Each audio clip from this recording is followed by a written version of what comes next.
D'abord, je remercie tous les organisateurs de cette rencontre et à l'invitation qu'ils m'ont faite et l'honneur qu'ils m'ont fait. Je rectifie juste un tout petit rectificatif. Je suis beaucoup plus scénariste que réalisateur. Réalisation, j'ai juste deux documentaires à mon compteur. Par contre, comme script doctor et scénariste, je pense que j'ai accumulé une expérience qui me permet justement de faire cette intervention. Une intervention que j'ai condensée au maximum en me basant sur justement mon expérience avec les boîtes de production, notamment à Alger. Donc, les obstacles à la relance et au développement de la production cinématographique en Algérie sont de plusieurs sortes et se situent à plusieurs niveaux. L'obstacle majeur, parce que j'ai essayé de faire un classement de l'importance de ces obstacles. L'obstacle majeur, et qui aurait pu être résolu depuis au moins le début des années 2000, vu les capacités financières du pays à cette époque et les 15 années qui ont suivi, c'est l'inexistence de salles de cinéma. En effet, sur les 460 salles en parfait état de marche en 1962, seules moins d'une vingtaine sont encore opérationnelles aujourd'hui à travers tout le territoire national. C'est dire, il y a 350 salles qui sont encore, on va dire, debout, mais d'après le travail qu'a fait un ami qui était au ministère, Ali Hajbahat, ils sont classés en catégorie 3, c'est-à-dire qu'ils ont besoin de grandes réflexions, de grandes restaurations pour pouvoir être opérationnels. Donc, évidemment, sans salle de projection, aucun privé. La problématique de l'investissement privé dans le cinéma algérien. Pourquoi ? Sans salle de projection, aucun privé n'osera mettre un dinar dans la production d'un film, assuré qu'il est de l'impossibilité de rentabiliser son investissement. C'est la logique commerciale. Elle est imparable. Les cinéastes algériens continueront encore longtemps à mendier des subventions et même des financements entiers aux organismes créés par l'État à cet effet et dont le dernier en date, le FDATIC, a été dissous à la fin de l'année 2021.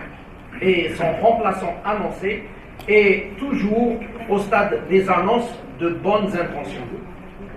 Ce qui fait qu'aucun projet de film n'a été mis en chantier depuis l'été 2021. Jusqu'à présent, aucun film. Actuellement, aucun film n'est en production en Algérie. Je parle des longs métrages. D'accord ? Et donc, ce qui fait qu'aucun projet de film n'a été mis en chantier depuis l'été 2021, faute de financement. D'où l'appel désespéré, et ça je l'ai trouvé sur Internet, qui a été repris par certains journaux en mars dernier, des membres de l'Association des producteurs algériens du cinéma, l'association APAC, au président de la République. Il demande l'intervention du président de la République pour sauver ce secteur que l'on peut qualifier à l'agonie. Le secteur du cinéma en Algérie, il est carrément à l'agonie.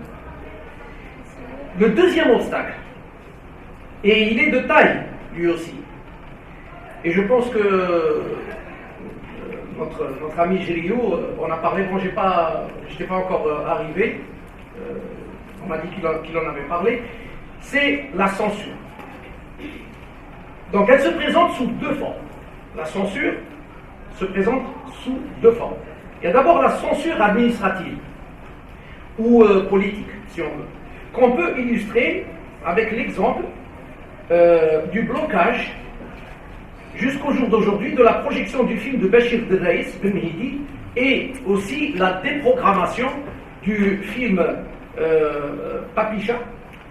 Il y a quelques mois, on a déprogrammé l'avant-première sans fournir la moindre explication. Déprogrammé, les gens étaient prêts à faire l'avant-première, puis paf, la nouvelle arrive, non, il n'est pas programmé, remis à une date ultérieure. Jusqu'à présent, il n'a pas été projeté, alors qu'il a reçu des récompenses à l'étranger. Cette censure non déclarée et plus ou moins assumée par les décideurs du secteur de la culture se présente, elle aussi, sous deux formes. En amont, elle dispose du levier le plus imparable et le plus vital pour tout projet de film, et qui est l'argent. Sans argent, il n'y a pas de film, c'est aussi simple que ça. En effet, tout scénario de film n'entrant pas dans la doxa politique ou culturelle, plus ou moins déclarée des décideurs, il est tout simplement bloqué ou rejeté au niveau des commissions de lecture du ministère de la Culture ou du ministère des Moujahidines pour les scénarios qui parlent des histoires de la Révolution ou de personnages historiques algériens. La deuxième forme de censure, aussi puissante, sinon plus puissante que la première, est la censure morale de la société algérienne. Ces dernières années, l'ultra-conservatisme, voire même le bigotisme dans lequel a versé la société algérienne fait que le scénariste et le réalisateur, les deux créateurs de toute œuvre audiovisuelle, ne peuvent s'exprimer librement artistiquement et doivent continuellement s'auto-censurer. D'où la platitude et l'invraisemblance de beaucoup de films algériens et même de séries télévisées. Le cas particulier de Babour Louh, qui a eu un accueil populaire vraiment grandiose dans l'histoire de la production télévisuelle algérienne, il fait cas à part, mais on peut aussi en parler. La bouteille de vin, il y avait des scènes où il y avait on va dire un clochard qui avait une bouteille de vin à la main. La bouteille a été floutée. Toutes les scènes où il fout avec le clochard avec sa bouteille, la bouteille était floutée. C'est-à-dire, ça ne s'est jamais vu.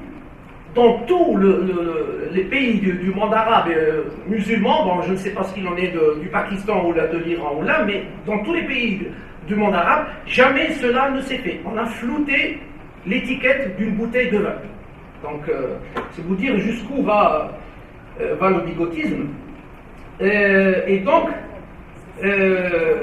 cette censure morale de la société algérienne s'étend d'ailleurs doucement, mais sûrement, à toutes les formes d'expression artistique ou culturelle. Alors, il y a le cinéma, bien sûr, mais il y a aussi la musique. Des chanteurs qui disent etc. Donc, vous les lire un Anachid, le cas de Cheb Jelloul, par exemple. Les arts plastiques. J'avais des amis avec moi sur Facebook, des artistes, d'excellents artistes hyper réalistes dans leurs dessins. Et Zouj Menhom, ils ont annoncé, d'ailleurs j'ai fait des captures d'écran pour les garder au cas où je devrais en parler. L'année toute, j'arrête le dessin. Et les commentaires, Barakallahu fik, Yatek Saha, Allahumma tabitna ala din, où le plus ouvert lui a conseillé de dessiner Kullu ma huwa jamad wa laysa bihi ruh, c'est-à-dire la nature, les arbres, une nature morte, etc. Donc c'est vous dire que c'est un vent de folie.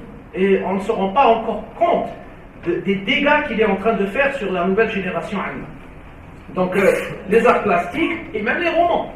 Quand on voit comment sont attaqués, qu'on soit d'accord avec eux ou pas, ça c'est un autre débat, mais Kamal Daoud, comment il s'appelle, Amin Zawi, où ils sont attaqués pas sur la valeur littéraire de leurs œuvres, mais sur le contenu moral.